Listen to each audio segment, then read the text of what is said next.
C'est parti, nous démarrons maintenant avec le cœur du sujet, la création du tableau à double entrée. Appelé ainsi parce que il faut tout simplement construire des colonnes et des lignes et les lier entre elles. Alors, donc, nous avons construit précédemment ici les données entrantes et comme là l'exercice c'est vraiment de faire un calcul de ROI, un des éléments du tableau de double entrée, c'est simplement de dire on fait un ROI sur 3 ans, donc on va chercher à calculer un chiffre d'affaires et une marge sur les 3 années. Ouais. Donc, premier élément, comme l'objectif du ROI, c'est de comparer deux situations, l'une avec la solution Convert Plus et l'autre sans la solution Convert Plus, on va partir d'abord avec le calcul du chiffre d'affaires sans la solution Convert Plus. Ouais. Donc, ce que nous a dit Cdiscount, c'est qu'il allait utiliser cet élément, Convert Plus, ce logiciel, d'abord sur un périmètre de 1 million d'euros de chiffre d'affaires.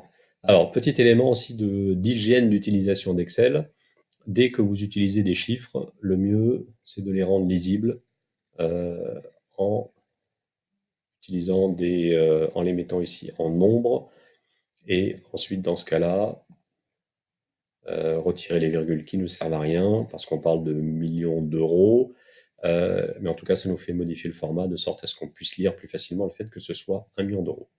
Ouais.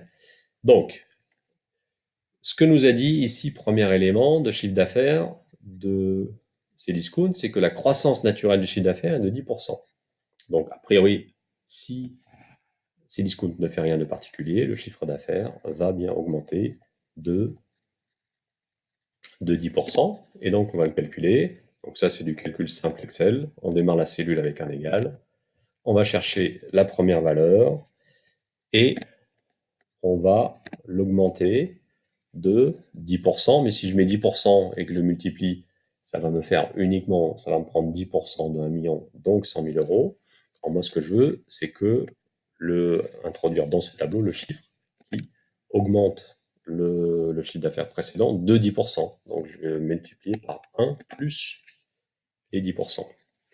Une fois que je suis sur la cellule B7, là, avec les 10%, je vais appuyer sur F4, de sorte à la figer avec les fameux dollars, et ce qui me permettra après de copier cette cellule-là à côté, et elle reprendra la même valeur, et ça augmentera de la même manière.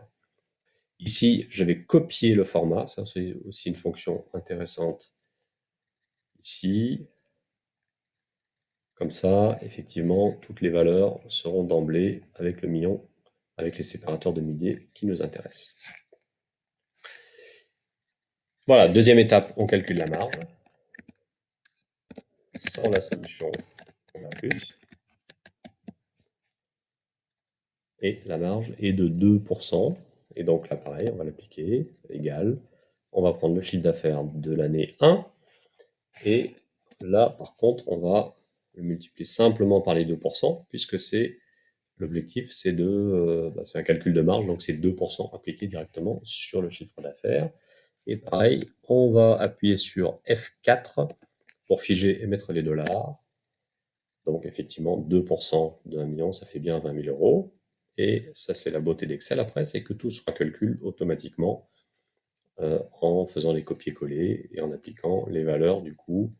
Les 2% d'1 million 100 font bien 22 000, etc. Alors, ensuite, donc ça c'est vraiment la description de la situation initiale. Et maintenant, ce qui va nous intéresser, c'est le chiffre d'affaires avec la solution Convert Plus et la marge avec la solution Convert Plus. Voilà. Et on va faire une petite pause ici pour passer ensuite à la prochaine étape.